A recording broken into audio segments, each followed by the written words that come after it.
Hello everyone, quick little intro here before I actually get to what this video is about. The Felwinter's Light ornament has officially dropped, and my last video of me completing it had me searching for it a little bit. I skipped over all of the failing of me looking for it, but the thing is available now. I'm not sure if it was a case of one day after reset, or the reset after unlocking, or it was just me closing down the game and reopening, but either way, either wait for a reset, restart your game, and it should be available to you if it wasn't before. Hello again, and after 9 minutes and 35 seconds of scouting around for where the hell Zur was, just because I like searching myself and searching it up to see where he is, feels a little bit lazy. And as the Ether event starts up over there, we shall see what Zur has in store for us. Ooh. An actual odd bunch. He's got Cerberus +1, Celestial Nighthawk, Mask of the Quiet One, and KARNSTEIN, and Armlets. I almost always say amulets for some reason. Now, Cerberus, this is a very niche weapon.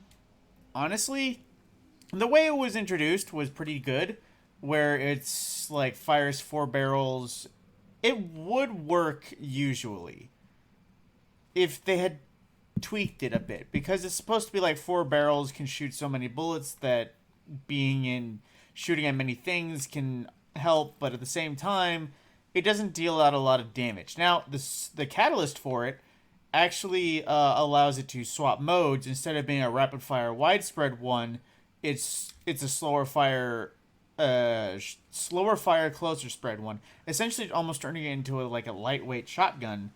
And it does more the shotgun action. It's more of a crucible gun in the catalyst mode, PvE otherwise. It's a decent collection piece that I wanted to screw around with. I know Dado's current spouse, Travel Danielle, really likes it for whatever reason. And then moving on to the exotic Celestial Nighthawk. A must recommend in any scenario you want damage. It basically will turn all of your golden gun shots, regardless of how, into one massive shot, and if paired with bottom tree golden gun, it stacks even better because that enables precision damage.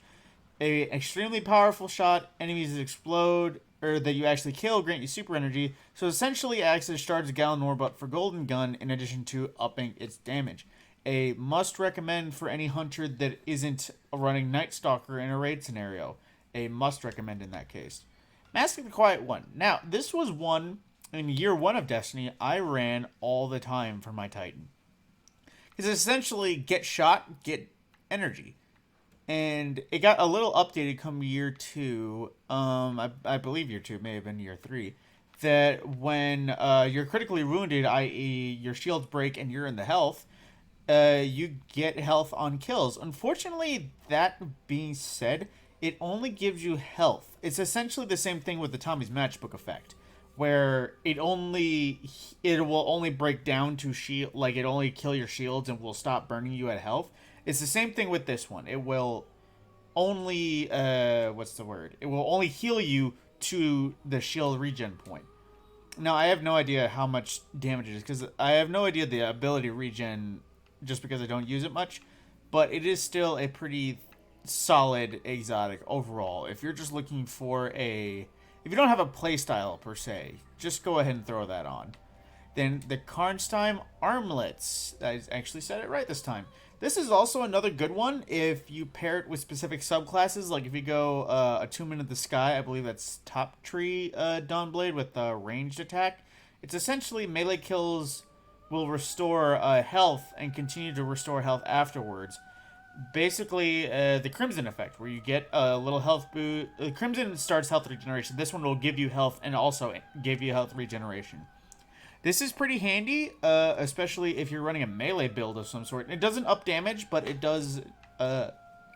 excuse me, I had a burp coming on there. It does do... brain farting. Tanking a lot better. If you want damage, I would suggest Winter's Guile. It's essentially Warm God's Caress, but for warlocks. But aside from that, all of the armors are a pretty solid choice to go with. The gun is honestly a collection piece, and it's kind of like how I'm struggling to think of an exotic. A Boolean Gemini, as you remember that one from Destiny 1. It was a solid gun, but at the same time, only the people who really, really, really love the gun continue to use it after they scratch the itch of a fancy exotic. And just for the hell, let's see what I get from the exotic engram. Give it a little tip. OPHIDIA SPATHE. Now, this one, I know it's a little late season to make a build out of this one, but this one is an important one because it gives you 2 throwing knife charges per thing. Basically, it sounds real bland. At the same time, this can be super helpful with the current seasonal mod. There's an unstoppable build that, let's see, where are the perks? Here, where solar melee abilities will stagger unshielded combatants, i.e. unstoppable champions, and also immediately regaining melee charge when you or an ally staggers an unstoppable, i.e. constant throwing knives, and OPHIDIA SPATHE just adds on to that. Plus, with the upgrade to bottom tree gunslinger, with the weighted knife, essentially it gives you a lot of knives to throw, and a lot of high damage knives. So that has been the exotic armor recommendation, exotic armor and Zur Inventory for the day. There's a random dude here. And I shall see you in the next video whenever I decide what the hell I'm doing.